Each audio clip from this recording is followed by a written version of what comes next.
నలుగురిలో పరువు పోకూడదు. నలుగురు ఏమనుకుంటారు? పక్కింటి వాళ్ళ ముందు మనం తక్కువ కాకూడదు. ఈ ఒక్క ఆలోచన చాలు ఎంతోమంది మధ్యతరగతి వాళ్ళ జీవితాలను నాశనం చేయటానికి. మన సంతోషం కోసం మనం బ్రతకటం మానేసి ఆ నలుగురు కోసం బ్రతకటం మొదలుపెట్టాం. దానివల్లే ఈరోజు ఎన్నో కుటుంబాలు అప్పుల పాలవుతున్నాయి. ఒకప్పుడు మన స్తోమత ఎంతుందో చూసుకుని బ్రతికేవాళ్ళం. కానీ ఇప్పుడు క్రెడిట్ కార్డులు, ఈఎంఐలు వచ్చాక అనవసరమైన ఆర్భాటాలకు పోతున్నాం. జీతం 20,000 చేతిలో 50,000 ఫోన్ ఉండాలి. ఇంటి ముందు ఖరీదైన బైక్ ఉండాలి. ఎందుకంటే జనాలకి మన స్టేటస్ చూపించుకోవాలి కదా. కానీ నెల తిరిగేసరికి ఆ ఈఎంఐలు కట్టలేక, ఇంట్లో భార్యాపిల్లలకి సరైన తిండి పెట్టలేక లోపల కుమిలిపోతున్న తండ్రులు ఎంతోమంది.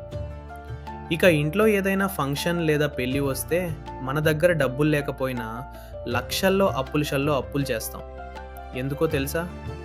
ఊరందరికీ భోజనాలు పెట్టకపోతే పరువేం కావాలి అని. ఒక్కరోజు ఫంక్షన్లో జనాలు వచ్చి భోజనం చేసి అందులో 2 వంకలు పెట్టి వెళ్ళిపోతారు.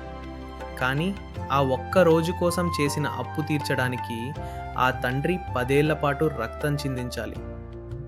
ఇంతకీ ఆ నలుగురు ఎవరు? మనం ఎవరి కోసమైతే అప్పులు చేసి ఆర్భాటాలు చేస్తున్నామో, రేపు పొద్దున మనకు ఒక కష్టం వచ్చి హాస్పిటల్లో పడితే ఆ నలుగురిలో ఒక్కరు కూడా వచ్చి 10 రూపాయలు సాయం చేయరు. అప్పుల వాళ్ళు ఇంటి మీదకు వస్తే ఎవరు ఆదుకోరు. ఆ కష్టాన్ని మన కుటుంబమే అనుభవించాలి. కాబట్టి ఎదుటి వాళ్ళ కోసం బ్రతకడం మానేయండి. పాత బట్టలు వేసుకున్నా, పాత బండి మీద తిరిగినా, అప్పు లేకుండా కడుపు నిండా తిని ప్రశాంతంగా నిద్రపోవటమే మిడిల్ క్లాస్కి అసలైన విజయం. అప్పు చేసి కొన్న కారు కంటే అప్పు లేని పాత సైకిల్ ఎంతో గొప్పది.